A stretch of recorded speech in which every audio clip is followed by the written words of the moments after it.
Dating apps. What began as a convenient way to meet new people has, for some, led to devastating consequences. Many people have been victims of heartless scammers and predators. While most are lucky and only lose money, some people have to pay with their lives. Today, we'll dive deep into the dark side of dating apps and how they're being used to deceive and exploit unsuspecting users.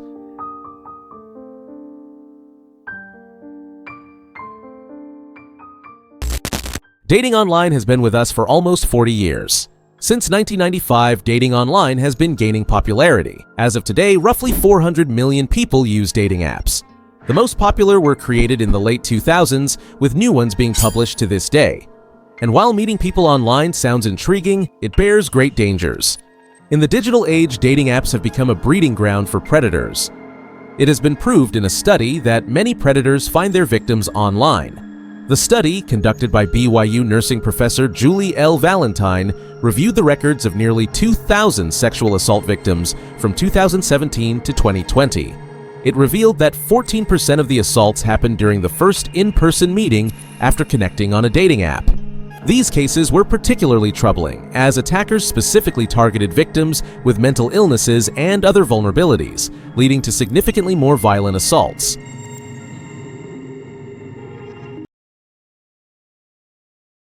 First, I'm going to talk about financial scams, and later we will move on to much worse cases, including rape or murder. I lost the majority of my life savings in a dating scam. The scam is called the pig butchering scam. Financial scams on dating apps have become increasingly common, with reports of such incidents skyrocketing in recent years. In 2023 alone, victims of these scams reported losses totaling over $500 million. And these are just the cases we know about. Many more likely go unreported due to shame, embarrassment, or fear of judgment. It begins with a simple match, someone who seems perfect in every way. The conversation flows naturally, and before long, the scammer shares personal stories and builds an emotional connection with their target. They might talk about their job, their family, or a sudden financial crisis that's putting them under immense stress. It's all designed to pull at the victim's heartstrings, to create a sense of urgency and trust. The requests for help start small, maybe a few $100s to cover an unexpected bill or to help out with a supposed family emergency. But these demands quickly escalate. As the victim continues to send money, the scammer spins a web of lies, each one more elaborate than the last, to keep the victim on the hook. The prey, now emotionally invested and often feeling a deep sense of responsibility, continues to send money, unaware that they're being manipulated. By this point, the victim is emotionally invested and finds it difficult to say no. And people say, how can you give money to a stranger? He wasn't a stranger at that point. It's a well-orchestrated manipulation designed to drain the victim's finances completely.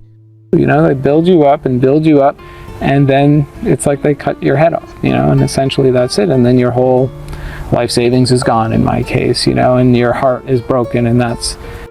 Financial scams on dating apps are not just about money. They're about trust, manipulation, and the devastating impact on victims' lives.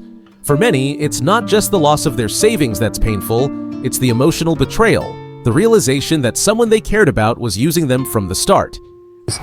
So, the beginning thing for me was just the amount of shame and the amount of pain that it all brought up was overwhelming, and it was just such a unique kind of pain. I mean, I've had my heart broken, I've had my father pass away, I've dealt with death, I've dealt with loss, but this was so different. This was a huge violation, as well as, let's say, having my heart broken because I actually thought there was a real thing happening between me and this woman.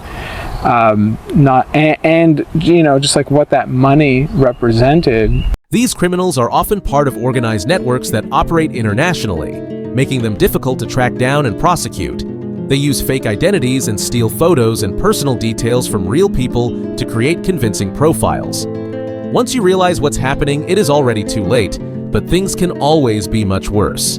You are still healthy and alive. Luxury some people wish they had. The dangers of dating apps extend far beyond the risk of a bad date.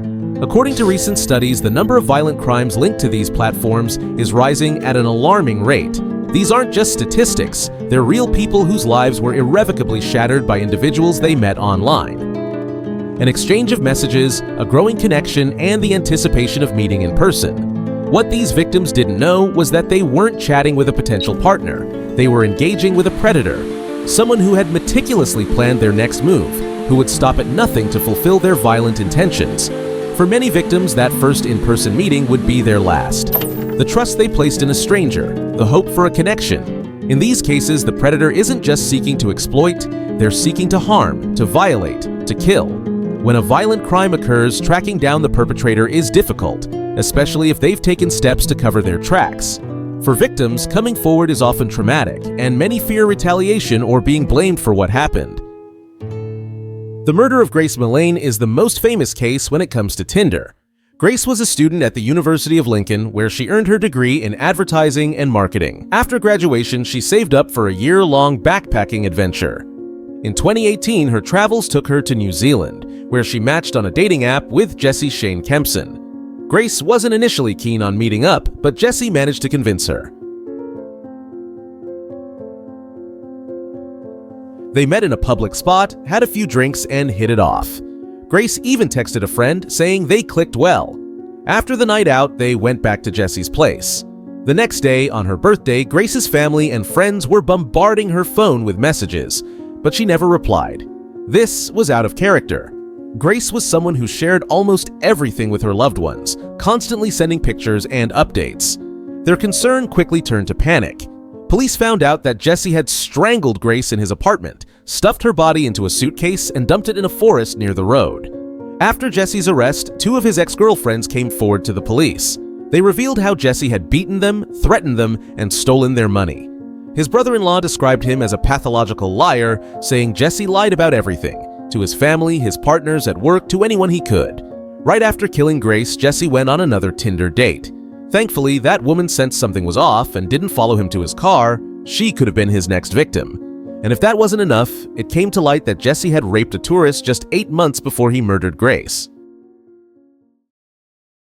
A night that began with a Tinder date turned into a nightmare for one woman in Sydney. She had arranged to meet a man she'd been chatting with on the app for sex. When she returned to her apartment after a shower, she found not one but 3 strangers waiting for her. These men, Omar El Sayed, Rami Catlin, and Muhammad Ali, allegedly took turns raping her, despite her desperate pleas for them to stop. The man she had originally matched with, Adam Ahmad Kabut, allegedly stood by and encouraged the assault. Kabut had started talking to the woman on Tinder in October 2021. Their conversations eventually moved to Snapchat, where he suggested the idea of group sex with other men. She declined, making it clear she wasn't interested. But that night in April, after meeting Kabut at her Belmore apartment, things took a dark turn. As the woman emerged from her bathroom, she found the 3 men in her home. She confronted Kabut, asking, "Who are they? I don't want them here." But her words fell on deaf ears. According to the prosecution, the men then entered her bedroom one by one and assaulted her, with Kabut egging them on. Dating apps have revolutionized the way we connect, but they've also created new opportunities for exploitation and harm. Behind every profile could be someone with sinister intentions. The stories you've heard today are just a few of the countless lives impacted by these dark corners of the internet.